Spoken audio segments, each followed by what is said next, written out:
नमस्कार दोस्तों। आज हम जो बताने जा रहे हैं ऐसी घटना के बारे में जो पूरा हिंदुस्तान सदमे में पड़ गया था। हाँ, हम बात कर रहे हैं केदारनाथ आपदा की। केदारनाथ त्रिसदी को पूरे 10 साल हो चुके हैं। ये भयानक घटना आज भी भारतीयों के दिलों में डर की तरह बनी हुई है। उस भयंकर तबाही का नजारा शायद ही कोई भूल पाया हो। केदारनाथ प्रलय में चारों ओर सिर्फ लाशों का ढेर ही नजर आ रहा था। बता दें कि लगभग 5000 से ज्यादा शवों को बरामद किया गया था। उस वक्त भी 4 धाम की यात्रा जारी थी और प्रतिदिन 20 से 25 हजार लोग दर्शन के लिए केदारनाथ पहुंच रहे थे। उस त्रासदी में कई होटल और मकान भी चपेट में आए, लेकिन मंदिर को कोई नुकसान नहीं हुआ था। आज जबकि केदारनाथ त्रासदी को 10 साल हो गए हैं, लोगों के जहन में उस त्रासदी की भयावहता कायम है।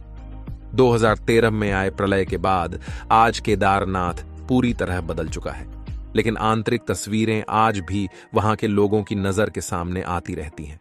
16-17 जून 2013 को आई आपदा में हजारों मौतें हुई थीं। बता दें कि भोलेनाथ की नगरी केदारनाथ धाम को श्रद्धा और आस्था की नगरी भी कहा जाता है। हर साल लाखों की तादाद में श्रद्धालु यहां बाबा का आशीर्वाद लेने आते हैं।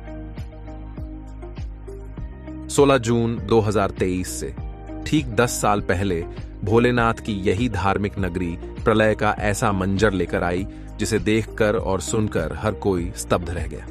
सबके मन में यही प्रश्न था कि केदार धाम इससे उबर पाएगा अथवा नहीं। हालांकि आपदा के तुरंत बाद केदारनाथ के पुनर्निर्माण कसरत शुरू हो गई थी, लेकिन इनमें गति आई वर्ष 2014 से। 2013 की केदारनाथ आपदा से क्या है मां धारी देवी का संबंध। मां धारी देवी का मंदिर वाला क्षेत्र श्रीनगर जल विद्युत परियोजना के निर्माण के बाद डूब रहा था, जिसके बाद परियोजना संचालित करने वाली कंपनी ने पिलर खड़े कर मंदिर का निर्माण करवाया था और देवी की मूर्ति को जल स्तर को देखते हुए उनके मूल स्थान से हटाया गया था।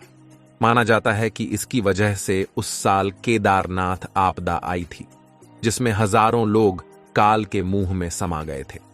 कहा जाता है कि माता की प्रतिमा को 16 जून 2013 की शाम को हटाया गया था और उसके महज कुछ ही घंटों बाद केदार घाटी में भयंकर आपदा आ गई थी। केदारनाथ धाम में 2013 में जो आपदा आई उसे विशेषज्ञ प्राकृतिक नहीं मान रहे थे।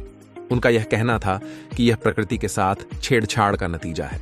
मानव ने अपनी सुविधा के लिए नदियों पहाड़ों का दोहन किया है, जिसकी वजह से यह आपदा आई। साल 2013 में जितनी बारिश हुई वह केदारनाथ के लिए असामान्य नहीं थी। उतनी वर्षा वहां होती रहती है। उत्तराखंड के disaster mitigation and management centre ने बताया था कि सड़क निर्माण के लिए प्रयोग हो रहे विस्फोटकों के कारण पहाड़ ज्यादा गिरे हैं। केदारनाथ की भीमशिला ने की रक्षा प्रलय के बाद भी मंदिर का उसी भव्यता के साथ खड़ा रहना किसी अचरज से कम नहीं था। आज भी लोग इसे किसी चमत्कार से कम नहीं मानते। हालांकि मंदिर को उस प्रलय से बचाने में भीमशिला ने अहम योगदान रहा, जिसकी लोग अब पूजा करने लगे। बाढ़ और भूस्खलन के बाद बड़ी बड़ी चट्टानें मंदिर के पास आने लगी और वहीं रुक गई, जो अभी तक जस की तस है। लेकिन उसी में से एक चट्टान भी आई जो मंदिर का कवच बन गई। इस चट्टान की वजह से ही मंदिर की एक ईंट को भी नुकसान नहीं पहुंचा, जिसके बाद इस चट्टान को भीमशिला का नाम दिया गया। यह चट्टान मंदिर के परिक्रमा मार्ग के बिल्कुल पीछे है। इन 10 सालों में केदारपुरी का स्वरूप भव्य हो गया है और पूरी तरह बदल चुका है। प्रधानमंत्री नरेंद्र मोदी के खास लगाव विजन के बाद केदारपुरी भव्य हो गई है। इसी का नतीजा है कि इस साल केदारनाथ धाम के दर्शन के लिए रोजाना करीब 20,000 भक्त पहुंच रहे हैं। वीडियो अच्छी लगी है तो लाइक एंड शेयर जरूर करें। चैनल पे पहली बार आए हैं तो सब्सक्राइब करना ना भूलें। मिलते हैं एक नई वीडियो के साथ। धन्यवाद।